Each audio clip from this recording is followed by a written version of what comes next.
Good afternoon, everybody. Thanks to reminding me about this long journey. In fact, I remember I had some more hair at the time. Before I joined Airbus, I actually joined Airbus in January 2007, and beginning of January 2007, it's exactly when EADS had decided to launch the X350XWB.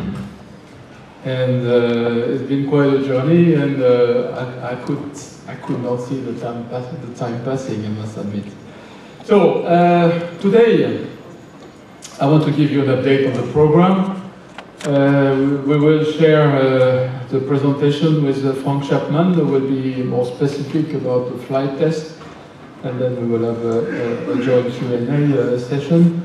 My proposal for today is to perhaps starting from where we were a year ago, the last Innovation Day, where it was already my pleasure to be in front of you, to give you quickly an update on where we are, and perhaps concentrate on a little bit more on what we had done new in this program to get to where we are, and to try to every time at every step of the process minimize the risk of this kind of development program.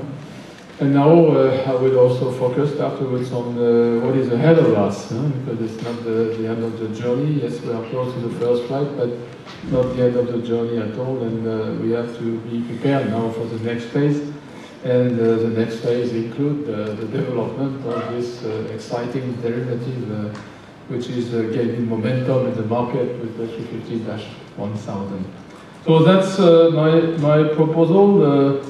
This is exactly where we were a year ago in May at the last Innovation Day. And we were very happy already because we had, in a very quick manner, we had executed the first junction of the first CFRP fuselage of the S350 development program. And it was a static test specimen moving from the station 50 to the station 40 to have then the wing joined to the fuselage. So that was a very good achievement, demonstrating that what we had decided at the beginning of the program in terms of build process, in terms of final assembly line setup, final assembly line processes, was working very well in a carbon fiber environment, and actually people wouldn't see much difference compared to the previous program. So that was exactly what we wanted, and that was where we were. So what have we done since then? The next step in the third quarter of last year was to de-risk the start of the final assembly line for the first flying aircraft called MSN-1. And in July we had the front fuselage sent to the FAL to start power on, and it was already a very big relief to have the power on executed only a couple of days after the section had entered the FAL. And that was showing that a lot of maturity on the functional side of the section as well as on the functional side of the final assembly line. And then moving forward, we started to receive very quickly the wing from Bruton for the static test specimen and for the MSN-1. And certainly that was demonstrating that we had overcome the issue that we had faced in Bruton, and that was widely reported at the time. And then came the time for starting MSN-1 final assembly line, really. That was in October, and this event was marked by our FAL inauguration event on the 23rd of October. And from there on, we have been really high speed through the FAL, the whole FAL process for a functional aircraft this time.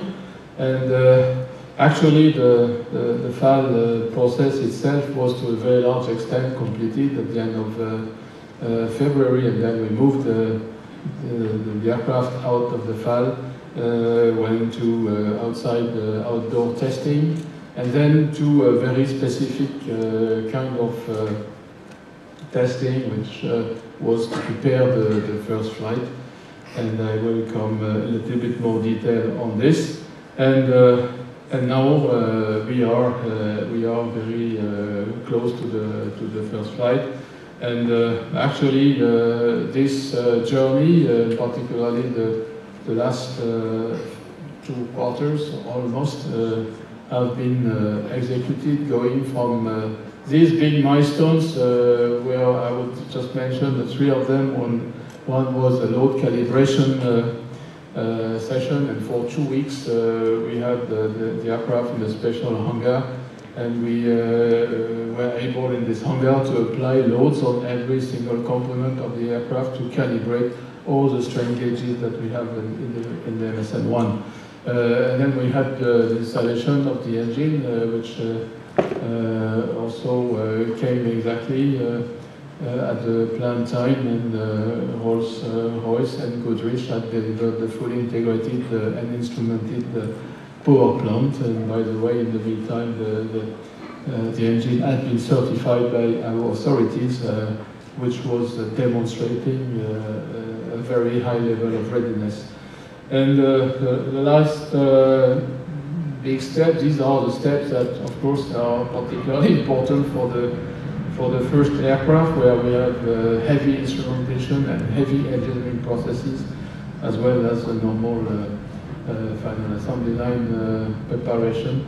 The last step was a ground vibration test, where again for just over 1 week, 10 days, we have excited the airframe in all dimensions and in many places to really identify all the eigenloads and damping of this carbon fiber fuselage. So all this was about preparing the first flight, calibrating the model, checking the models, and going through this kind of unknown part of the process, which was heavy. And then finally, it was time to hand over to our flight test team, who will now take this aircraft to the skies as soon as possible. And this was actually done on May 31st. And this was done, I must say, and I think we are in the team very proud of this. This has been done with a high level of readiness of this aircraft, and high level of quality in the installation of all these systems, not just operational, but also instrumentation systems that we have in this aircraft, which is far more complex than just a normal aircraft. So, and very quickly after, actually, the flight testing couldn't wait until they did things that we could not do before, which was lighting the engines. And this was done Sunday. I was in the aircraft at the time, and it was a good moment, great moment to have these 2 engines progressively started, and then we could, and I could see that I could breathe a little bit better in the aircraft, because it was quite hot here, and we had progressively the breathe system and all the systems starting. So this was where we were last Sunday, and then since then our flight test team have done further steps yesterday and the day before. So that's in a nutshell where we are. I'm sure we will discuss a little bit more with your question later on. But I think what's for this innovation day, I think innovation is very important, and you certainly could follow Airbus in his messages on innovation. Our innovation is key to us, and the recent nominations and everything we do to encourage innovations. And for sure, the S350 has contributed from the beginning to innovation, which is not just technology, but it is also the way we do things, the way we try to secure and de-risk a program of that size. And you've been through this chart already in the past years. How that's the way we approached the maturity of our airframe, of the CFRP airframe. There was a lot to learn at the start, and we spent the first years of the program to build this learning through demonstrators and progressively to higher level of demonstrators, more integrated demonstrators, and is finally builds and paves the way toward the big structural tests that we are having in 2013, and the one that were necessary to the first flight, and the one that will then take us later on to the final steps that we have to go through before certification. So it was very important to have a structured way to approach this test, knowing that we were in unknown territories with this new technology in more than one places, I can tell you. And one of examples of the latest innovating tools that we have used for the development of this aircraft, and to kind of de-risk our static testing at full scale. Of course, the static model of the size of our ES specimen is something that you really need to manipulate carefully, so you have to and we wanted to secure every step of the process, and this is why we have developed these three, in fact, one virtual full-scale testing approach made of the three very big nonlinear finite element models that enable us not only to introduce the load cases that we are going that we have had for this static test, but also to predict and make sure that the next step of the testing is fully secured, and if any hotspot, to try to mitigate it. So that was enabled through the new technology in modeling. Now we have a modeling structure that enable to take models up to this kind of size. We have more than 60 billion degree of freedom on the center fuselage model, so that's very huge, and we need to mobilize the whole part of high-power computing in the ADS to run these models, but still at the end we have a very, very good grip on the results. So that was also used not just to rehearse the testing on the full aircraft, but also the testing on the rear end, or the testing on the wing itself, because we have more than just our ES testing that you can see here on the left-hand side. This is ES. You saw the fuselage of ES on my first chart. This is ES inserted in the testing hangar, and that is a huge, and I will give you a couple of figures later on to figure out what this kind of test means. And the other big model that we are using is a wing, is a wing model equipped with movables that is called the EW essay wing, and this specimen is tested in Germany at Erding, close to Munich. So these two major pieces of hardware, we've tested them. So EW testing comes, as far as wing is concerned, just ahead of the same testing we do on ES, but EW has a very specific objective. One of his objectives will be to go through fatigue loading but with fatigue cycles which are geared to CFRP structures. And this is to demonstrate that CFRP structure after many loadings, including when they have some seeds of defect that we have introduced, for example, in the spores at the manufacturing site, so we can demonstrate that these seeds of defect do not propagate further during the lifetime of the aircraft. So that was one of the objectives. Of course, its objective is to de-risk the test on ES, so we run the test ahead of ES. And it's also, there is also a third objective, is to clear all the movables. When the wing is deflected 1G, this wing is equipped with movables, and we can measure the gaps between the movables when the wing is deflected. That's also something that we can do in the digital model, but it's also necessary for certification reasons to demonstrate that these gaps are good enough for safety and for functional aspect. So that's just to give you some figures. We have 46 hydraulic actuators to actuate this big full-scale wing.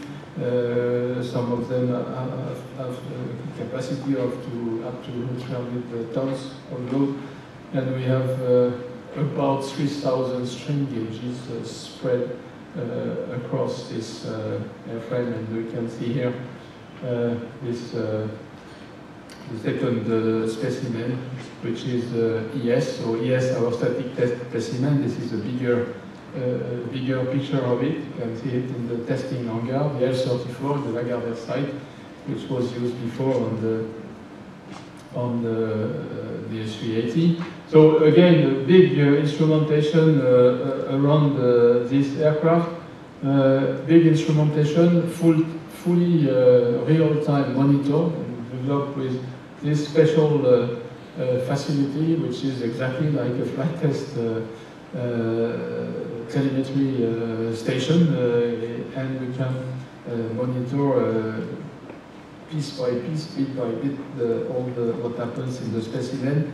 But we have in this specimen 12,000 sensors. We have 6,000 loading points spread across the aircraft. We have a big number of loading tools, 4,500. So this, just to give you a few figures, huge testing. Just the preparation of the test took us 6 months almost, from beginning of November down to end of March, when we actually started to pull on the airframe first time, because not only instrumentation is complex, but also the loading system, you can see here. And for this particular aircraft made of composite, we have paid particular attention on the introduction of the loads in a very representative way. Whether it is cargo loads or fuselage loads on floors, or whether it is just aerodynamic or pressure loads, and you can see here how these different loads are applied. So that was a big works over the last 8 months, from preparation and to then starting testing and testing. In the first place, everything you need to test before the first flight cruise, and then going forward, everything we need to do to go to certification. So it's not finished. It's going to continue for a lot of the best part of the time left until certification, I would say. And in parallel, but I will not detail this today, we'll have also to start fatigue testing, and the fatigue specimen is now being built in our factory, and will be delivered to the testing center in the coming weeks. So all this structural development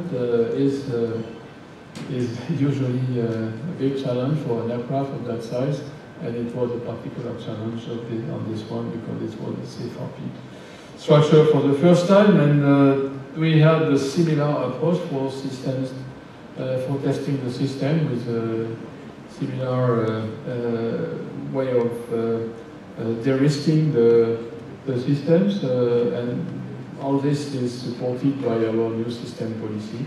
I don't want to go back to this because now we are at the back end of the testing. We are in the phase where our flight test team play with the simulators days and night. We have at the moment 400 test engineers working on the program in different plants, but particularly in Toulouse. We have 2,000 equipment involved in the simulator or in the Iron Bird and Aircraft Zero. We have 1,500 kind of software on the test. So that's huge, and this is where we have all this software. You can see here the Iron Bird on the left-hand side. So Iron Bird now is equipped with everything in the first flight configuration, and this has been the case since the beginning of January, where we started our virtual first flight campaign. We have the virtual integrated platform, which is on the right-hand side. This is a tool that we created at the beginning. This was innovation at the beginning because we wanted to approach testing in a virtual manner so that we could exercise the testing loops much earlier than in the past program, building on existence of models before we get actually the real equipment and software. And this virtual integrated platform is used like in parallel with the two simulators that we have. So in a nutshell, we have for this virtual first flight campaign, fully supported by the other benches that we have in different places, like landing gear in Filton or the Iron Zero in Bremen. But here in Toulouse, we have the Iron Bird. We have the simulators, two simulators coupled with the Iron Bird. When it is coupled, it's an Aircraft Zero, exactly the same as the aircraft that will be flying soon. And we have this virtual platform which enables very fast configuration adjustments if needed, but at the moment it's used to boost maturity and fast-track testing. So that's what it looks like. Since January, and end of January actually, when we started the virtual first flight, we have executed 700 virtual first flight in the first flight configuration and developing the maturity with, of course, some small adjustment, but nothing that would really compromise this first flight campaign, and that was very good achievement, demonstrating good level of maturity to the 20 pilots that have been working on this. So an aircraft needs engine. Engine needs to be good and as good as possible for the first flight. Rolls-Royce have been working in parallel with us very hard to get to where we are. I showed the integration of the first power plant on MSN1 before. It's just a small tip of the iceberg. We have had for months up to 12 engines run, and this engine run on different benches have accumulated a high number of hours of functioning cycles and even flight hours, because we have on top of the usual benches, we have used the S380 as a flying test bed, and this time in a very extensive manner. So last year we have just started the first phase of the flying test bed campaign, what we call FTB1, to look at the basic functioning and performance of the engine. And then later on in August we went to the Emirates, to the UAE, in fact, to demonstrate the capability of the engine in the hot weather conditions. And then later on, we went to Canada in February, beginning of February, to demonstrate functioning in cold weather conditions. That was FTB2 as a whole, and then FTB3 is still running, almost finished, but still running.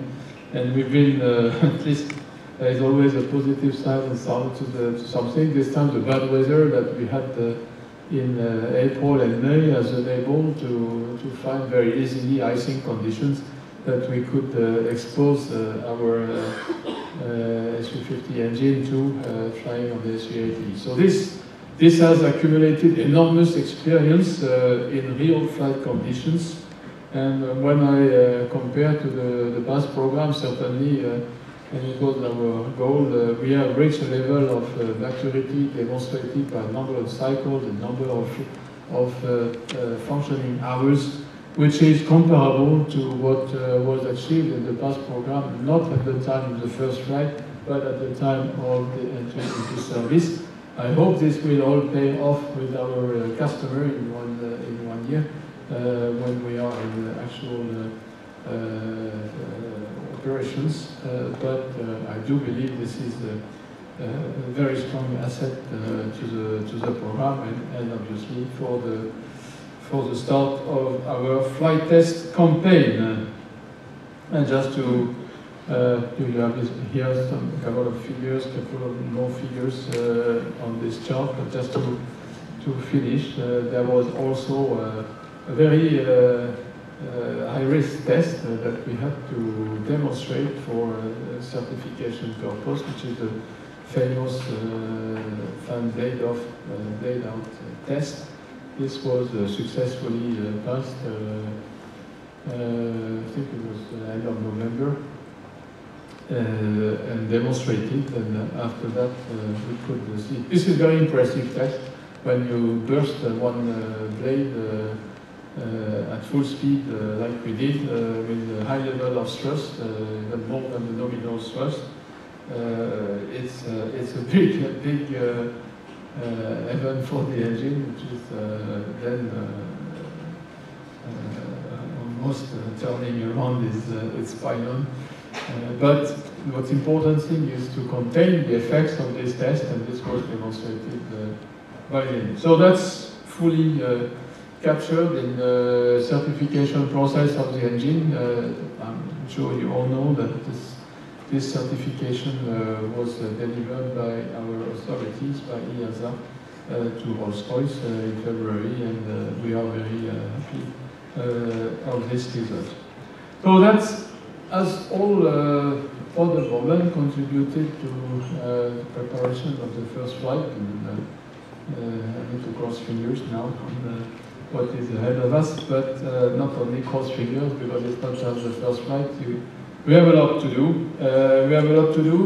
And that brings me to the third part, which is what about the maturity, what about the ramp-up, what about the next phases of the program. Well, this is our flight test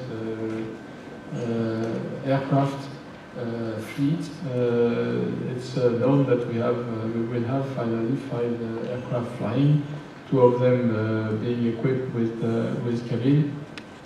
Number 2, number 5. Number 2 is joining the final assembly line this week. We have, as always, made the trade-off between the maturity of the sections and the time it joined the FAL, and the point chosen for the FAL start is this week, actually. And then going forward, we'll have MSN4 and MSN5, which is another cabin-equipped aircraft with the latest configuration that is going to be very close to our first customer aircraft.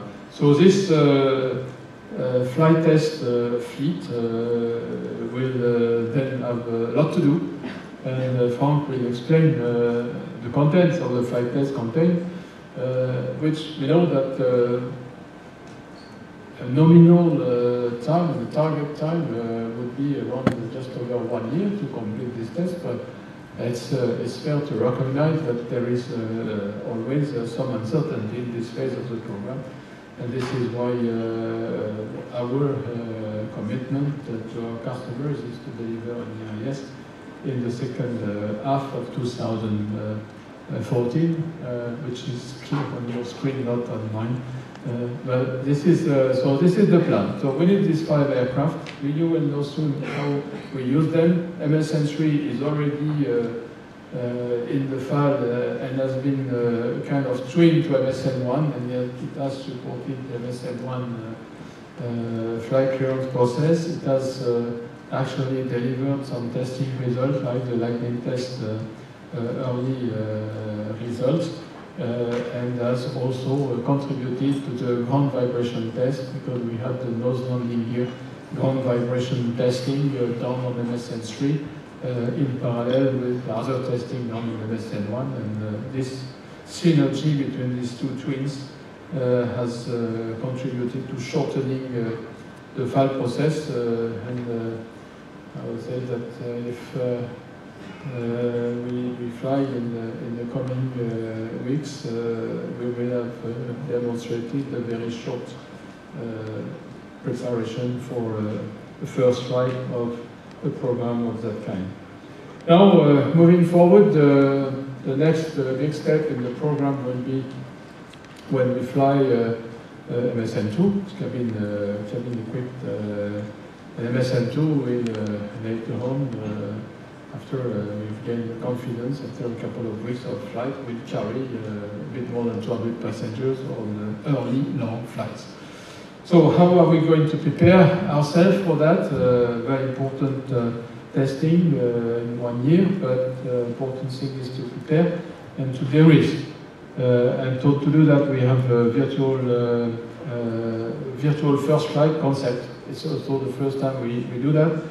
We have a fully equipped virtual cabin, not virtual cabin, what we call it, cabin zero, which is a VNV cabin platform in Hamburg. This platform is equipped with everything you would find in a real aircraft.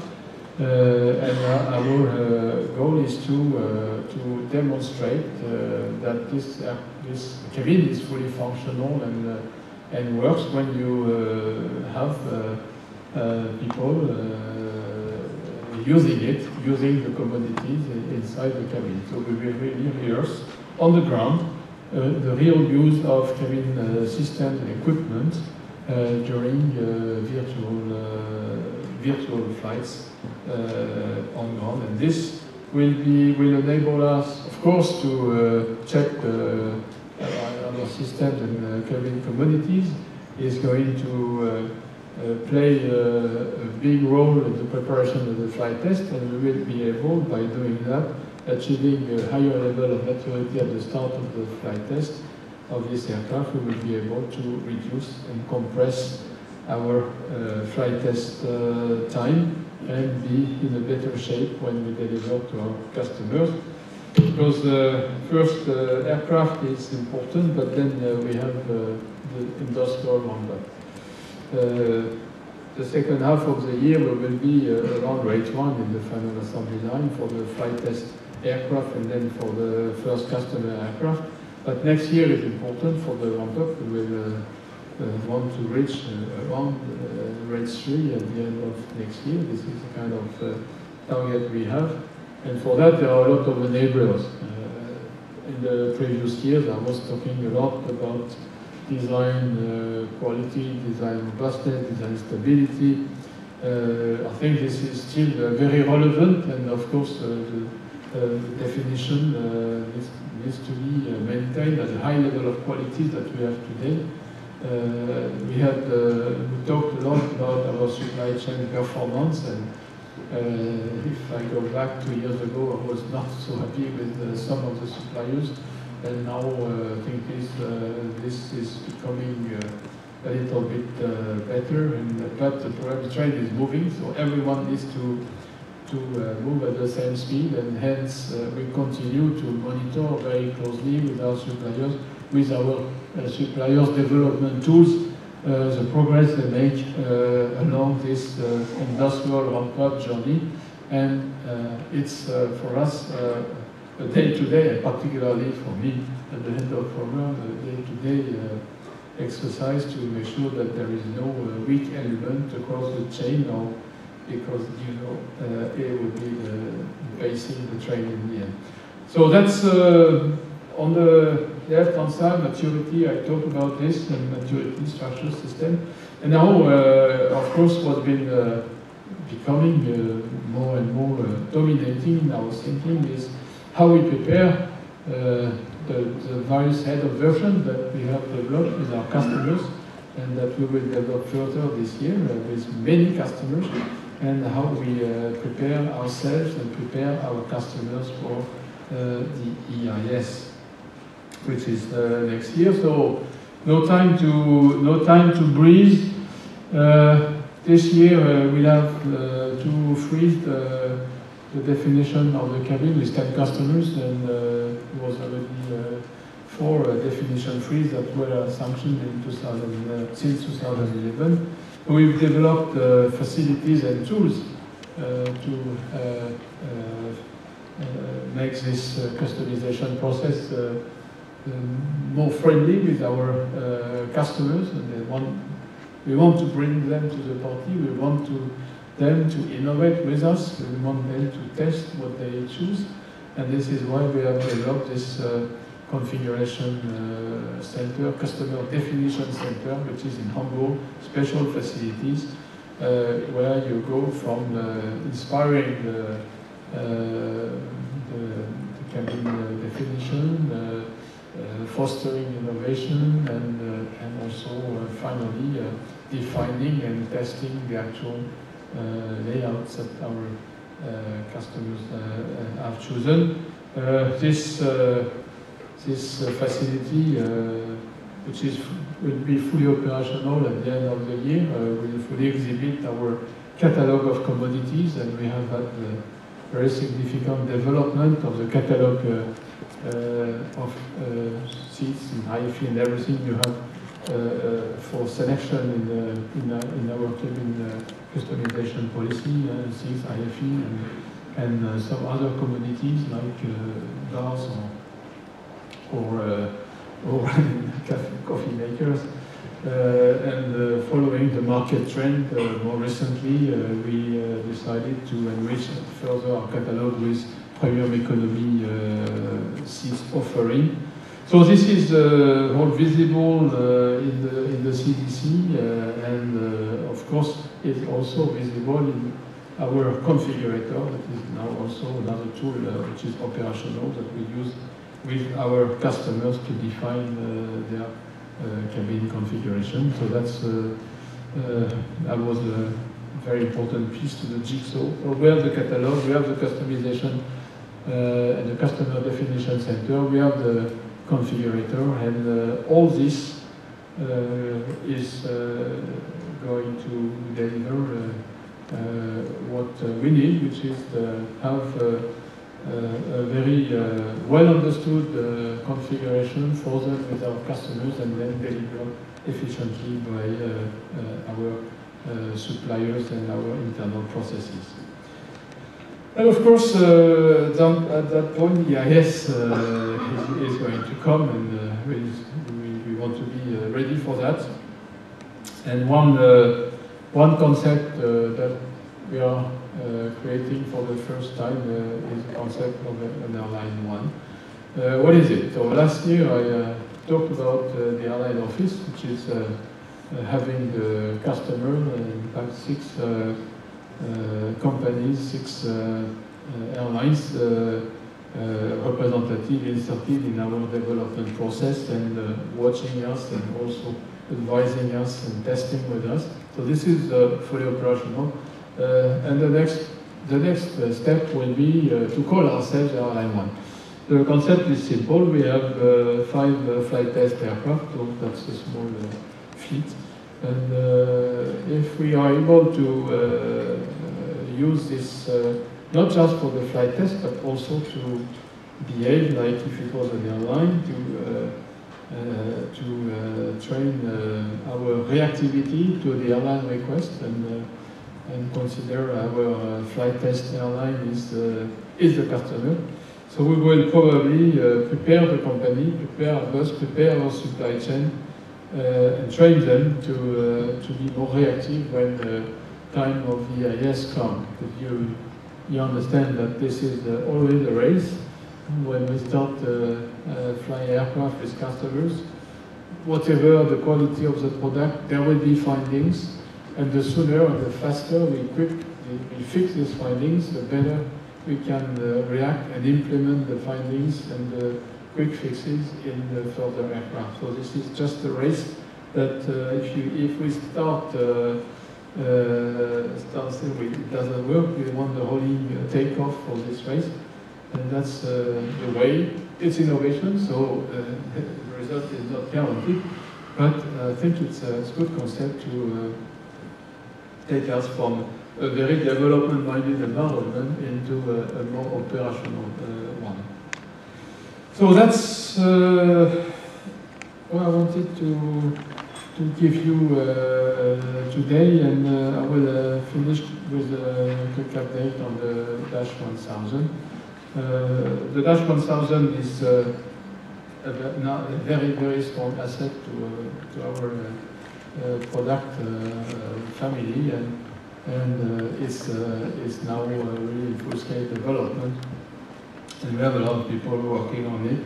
The schedule is unchanged. The EIS in 2017 means we'll be in flight around mid-2016, and in the final assembly line before the end of 2015. This is the back end of the program. There is a good grip on this, and now where we are, we have completely frozen our design and assessed the maturity of the design at the end of last year. And now what it's about is reach the final assembly line with this new aircraft before the end of 2015. So that's the plan. We are very much encouraged by the success of this aircraft on the market, and this year particularly, but already starting next year. At Farnborough, we had Cathay Pacific joining the A350-1000 and buying more at the same time. We had more recently ALC joining us, and British Airways was the latest very important buying that we could see. So now there is a clear plan, there is a clear set of customers, so that's down to execution, and what the steps are. Today we are resizing or sizing this extended airframe, extended fuselage, and modified wing. We are sizing it to cope with 38 tons max takeoff weight that we have designed this aircraft for. This is compared to what we have to do on the 900, which is obviously a lower risk because this aircraft has a lot of reuse. So our job is to port a lot of things, and just the level of reuse on the system is very high, with the exception of the landing gear, engine, and the flap system. Everything is common. So it's installing same equipment in a different extended airframe, and some more equipment inside the cabin environment. So that's a low risk compared to developing new technology and new aircraft at the same time, but it takes some time. But we have to relaunch composite tooling, and this will be done this year. The sizing of the parts define in fact the tooling, then we launch the tooling, and then when we get the part, start system installation. So it's the same journey, and as far as the engine is concerned, it's a similar situation for Rolls-Royce. It's an upsizing of the core of the Dash 900. It's improving the efficiency of the the fan and the rotation speed of the fan, and putting the whole thing together and go through the development path. So the first engine rating 97K will run at the bench first engine to test in 1 year. A year after, we will be flying it on the flying test bed, and then we will be 1 year after ready for the first flight. So similar journey with a more powerful engine and developed along very clear principles with some technology insertion when it matters, so that we gain further SFC with this engine and move the technology one step forward. So that's all I was planning to say. We'll hand over. Quick conclusion. SN1, yes, flying soon. Everything is getting ready now. The flight testing have to be comfortable with the aircraft, train themselves, and when they are ready to fly. The cabin flight test is in preparation, and this will be first virtual test in Hamburg, in cabin 0, and this will pave the way to the first flight of an SN2 beginning of next year. And this, if this is done, then, and when this is done, we'll have a clear path for our EIS in the second half of 2014. We are not changing the plan. We have enough time, but it's going to be a very busy time again. Maturity is key in this phase, key for our customer for sure at EIS, but also key to this limit, to reduce to the very minimum the perturbation, the disruption of the production ramp-up. This is absolute first key prerequisite. The more stable, the better the ramp-up and the lower the cost. So we are very interested and motivated to hold this. And this is on this basis that the Dash 1000 development is taking good momentum. Slower risk, but still to execute, and the time is there to, the clock is ticking, and the EIS is expected. That will be a high level of expectation from the market, very fast ramp up. So all the learning of the 900 are obviously very key. It's going to be a fantastic aircraft with the level of economics that nobody has ever seen before. So you understand, yes, we have moved one step closer to the first flight. What is ahead of me, I don't know everything, but I think we have a plan to address everything. And we did what we could to de-risk, but don't take me wrong, it's still a very challenging program, and nothing is assured yet. We'll go step by step and move it forward. So thanks for your attention. I will join you again for questions. Now a bit of excitement around the flight test. Thank you, Didier.